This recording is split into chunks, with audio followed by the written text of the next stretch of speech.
Thief.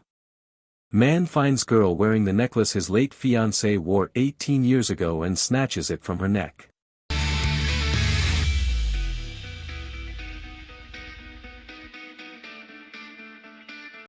Thomas was in his car, and despite the beautiful day, nothing had been right for him since the death of his fiancée 18 years ago.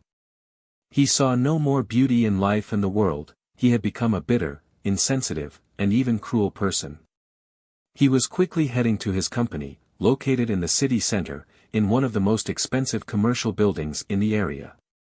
Thomas made a fortune in real estate and was seen as one of the most promising entrepreneurs in his country. Upon arriving at the building, he got out of the car and handed it over to an employee. While walking down the sidewalk, consumed by bitter thoughts, an interesting figure caught his attention. A young woman who didn't seem to be more than 20 years old was selling flowers in front of the bustling area. She was a beautiful young woman in her white dress, holding flowers. Everything about her stood out from the stone-made region and people wearing suits and black and white clothes. She was like a true rose born amidst concrete but remaining firm.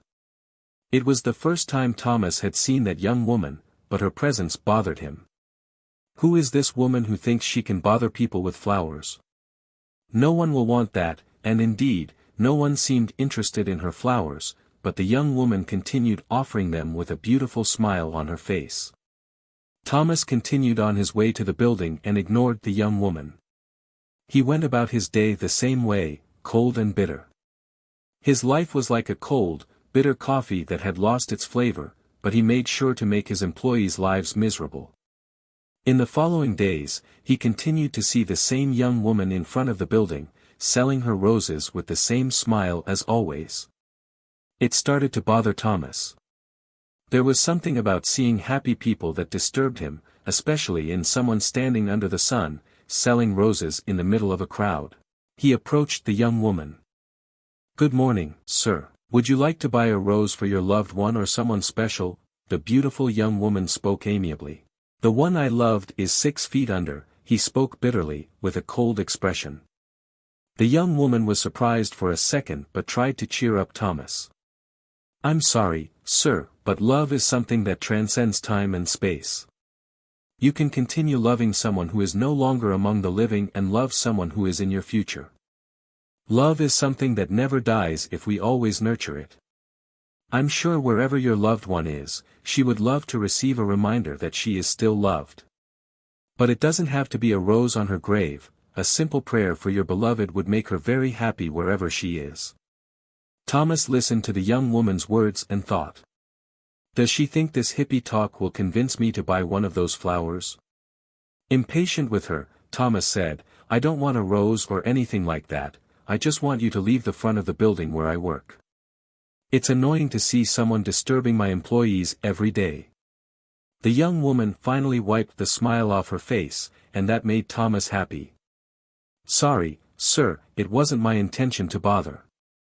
I just need to help my sick father. I'll find another location, please forgive me." Thomas was relieved to see her give up. For a moment, he thought, when did I become so cruel?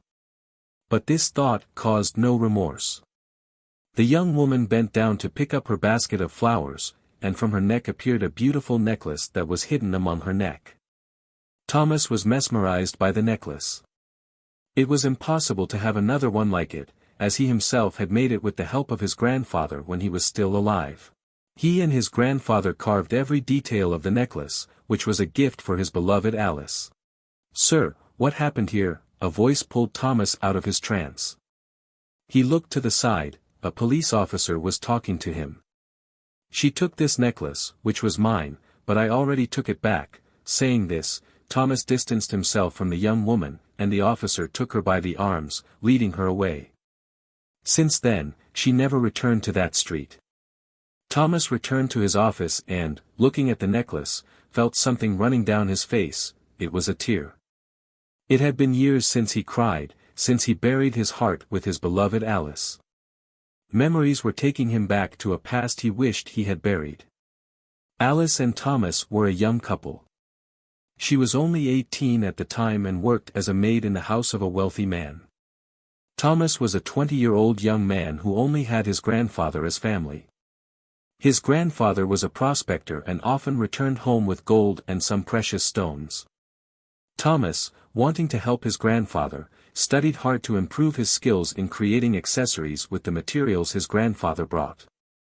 He created necklaces, rings, beautiful jewelry that caught the attention of various people. They had a small shop, and from it, they earned their living. In the first year of their relationship, Thomas decided to do something special for Alice. With his grandfather's permission and help, he created a necklace made of gold with a small diamond at the end. The necklace could be worth a good amount, but its symbolic value to Thomas was priceless. Alice cried when she received something so valuable but with a much deeper meaning for her.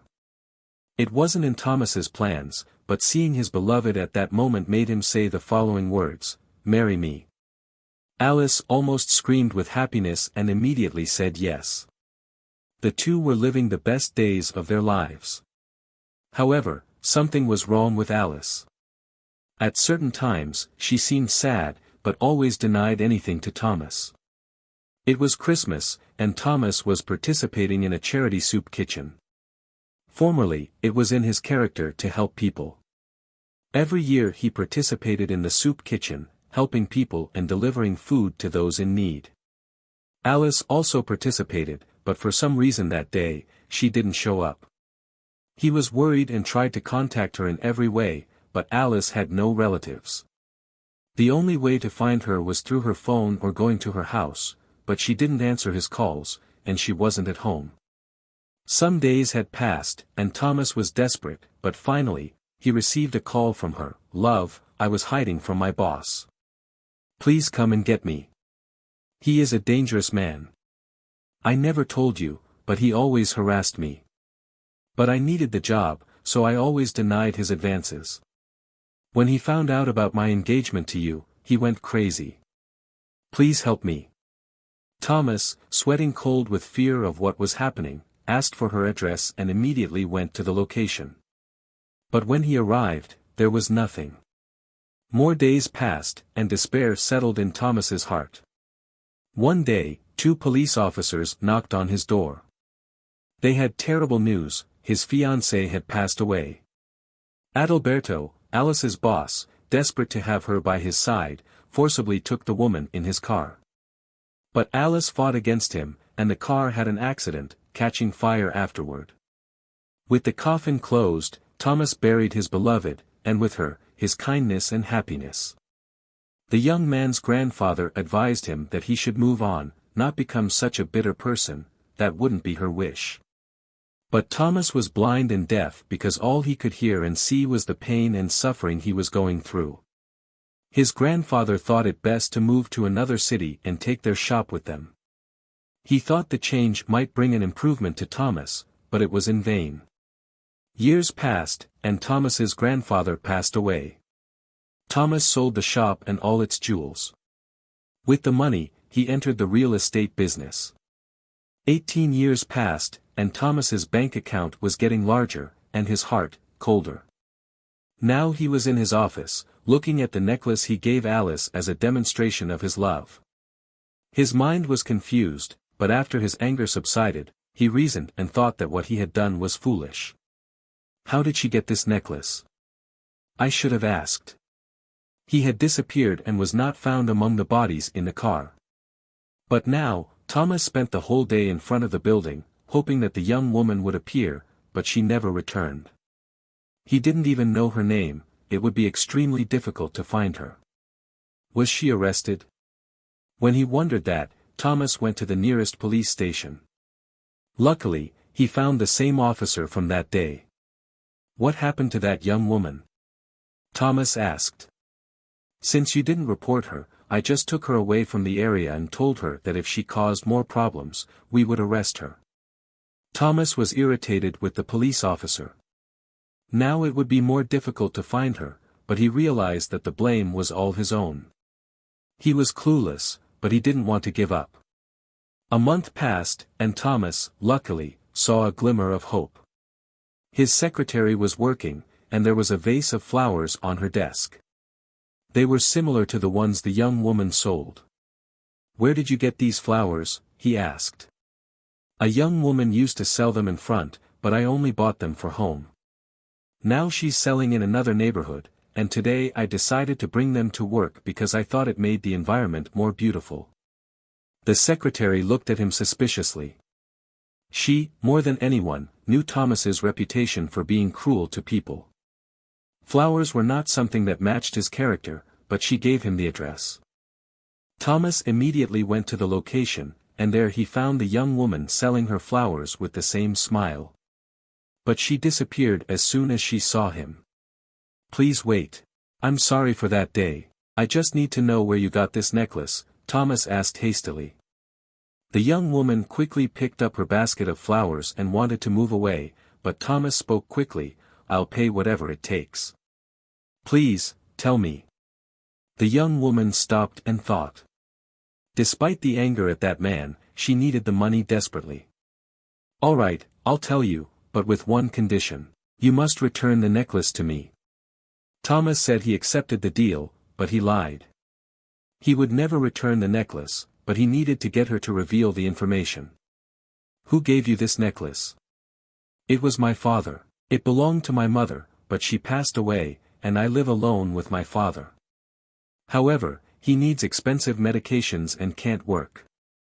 "Impossible," Thomas thought, looking closely at the young woman.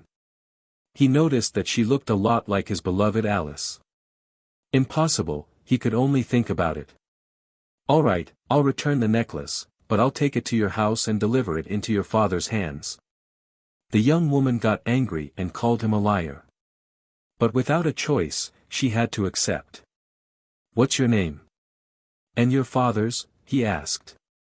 "I'm called Clara. My father's name is Adalberto." At that moment, Thomas's blood boiled. It was the same name as the boss who took the life of his beloved Alice. But he should be dead in the accident. Thomas tried to hide his emotions from Clara, and she gave him her address. Later that day, Thomas was at Clara's door. She opened the door, and he said he could come in, but wait, as he hadn't talked to her father about what happened. However, Thomas didn't hear her and entered the house, looking for Adalberto. Upon entering the room, he saw an old and sick man lying on a hospital bed, with a wheelchair beside him. Thomas had never seen Adalberto personally, but he had seen several photos of him when he researched the accident. You were supposed to be dead. What happened to Alice, and why do you have her necklace?" Thomas advanced toward Adalberto, but Clara ran to her father's defense. "Stop, he's not to blame," Clara shouted. "Let him do what he has to do," Adalberto spoke softly. Both fell silent, then Adalberto spoke. "I'll be straightforward. I think you're confused about what's happening." Thomas immediately spoke, "You were supposed to be dead. What happened to Alice, and why do you have her necklace?" Adalberto excused himself to his daughter and spoke to Thomas that he was obsessed with Alice, but she had eyes only for you. From the first day she worked in your house, he fell in love with her. No matter how much he tried to make her fall in love with him, Alice wouldn't leave Thomas, and she didn't quit her job just because she needed the money. When he found out about Alice's engagement to him, Adalberto became even more jealous and locked her in his house, using his money and power. He staged the accident, paid 2 police officers to give false news to Thomas. After a few months living deprived of leaving the house, Adalberto noticed that Alice's belly was growing. She was pregnant, which made him even more irritated. Alice tried in every way to escape the place but never succeeded. The 9 months passed, and Alice gave birth to Clara. Adalberto was tired of Alice's attempts to escape and finally let her go, but he wouldn't let her go unpunished. Adalberto ran away with Clara. Alice was desperate and searched for Clara, but never found her. She also tried to go after Thomas, but he no longer lived in the same place. Since then, Alice's whereabouts were unknown. Adalberto raised Clara as his daughter and told her various lies. However, time and age weighed heavily on the man, who soon developed various health problems. In addition, his fortune had run out. Everything valuable he had was a necklace he took from Alice before fleeing with Clara. Since then, the two lived as father and daughter. Thomas looked at the girl in the other room. She was the daughter of his love with Alice. As he looked at her, he noticed the bruised neck from the necklace he pulled from her. He also noticed that she had a red arm from him pulling her away. I became a monster too. I did this to my own daughter. Thomas collapsed in tears. He was now a 40-year-old man crying like a child. He begged Clara for forgiveness, but his voice choked, and she could hardly understand. Even without understanding, she felt what he was saying. She wiped away the tears and said, "Father, where is my mother?" Adalberto looked into the void and spoke the address. "The last time I heard about her, she lived in this house. But it's been almost 10 years, Mr. Thomas." Clara said, "Can you take me to my mother?" "Of course," Thomas said, wiping away his tears. In the car, the two were silent. "I know you're my father, but don't expect me to call you that," Clara said, breaking the silence. "I understand, I did horrible things to you. I hope one day you forgive me. I became a horrible person, I was weak. I'll try to change. Again, forgive me." The two arrived at a beautiful house. "I'll go first," Clara said. She knocked on the door of the house, and a woman she had never seen opened it. "I would like to talk to Alice," Clara said. "I am her. What do you want?" Alice spoke. Clara cried and smiled at the same time. "I'm Clara, your daughter." The two cried with a hug. Alice felt all the pain going away, all the suffering she had gone through in recent years. My daughter, I can't believe it." There were no words to express what Alice was feeling at that moment. She thought not even the angels could create a word to mention how happy she was. The two talked for half an hour, while Thomas was in the car, waiting anxiously. Suddenly, a woman came out of the house, and it was Alice. "Thomas? Is it really you?" Alice asked, not believing. "Yes, it's me, Alice. I can't believe you're alive. I thought you were dead." The two embraced and cried. All of Thomas's pain, all the sadness, was going away. He felt complete again. However, he knew he needed to face the consequences of his actions. Alice, Clara, and Thomas spent some time together. They decided that Thomas needed to change. He committed to being a better person, to redeem himself for everything he had done. With the help of Alice and Clara, he began a process of transformation, seeking to fix the mistakes of the past. They became a family again. And so, a new journey began for Thomas, Alice, and Clara, in search of a happier and more loving future. I hope you enjoyed the story. If there's anything else I can help you with, feel free to ask.